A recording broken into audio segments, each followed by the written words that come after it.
Sabi ko mga kapatid, what we are doing right now ay pagsamba.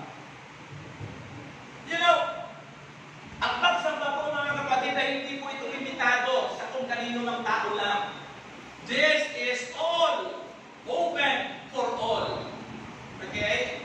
Kaya nga simbahan po mga kapatid ay tinatawag na simbahan ng buong bansa. Simbahan ng sangkatauhan. Kaya mapapansin ninyo, ang mga simbahan ay hindi binobomba pagka-gera. Because everyone is welcome to pray to his God, to pray for God. Lalo na ang mga nakakakilala sa Diyos. Ano ang kahalagahan kung makikilala natin ang Diyos? May value ba? May halaga ba? Yayaman ba ako? What is our motivation?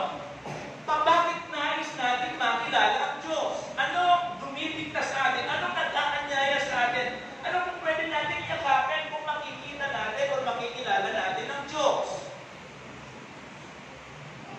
Diba? Napakahalaga din kilalakan ni President Bongbong Marcos. Sino po sa inyo kilala ni President Bongbong Marcos? Si Bongbong Marcos kilala natin. Pero tayo kilala ba niya? Hindi na tayo kilala.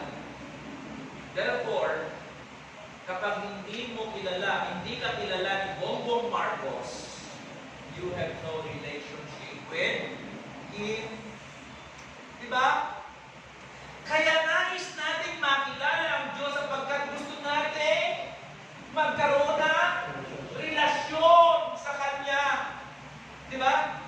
Bakit nagiging masindi ang babae at lalaki, dalaga at binata na sila magkakakilanlan? To have a relationship. Tama? The value of knowing God, the value of makilala ang Diyos, sapagkat nais natin makipagrelasyon sa Diyos. But no, ang Diyos ang nais na makipagrelasyon sa atin.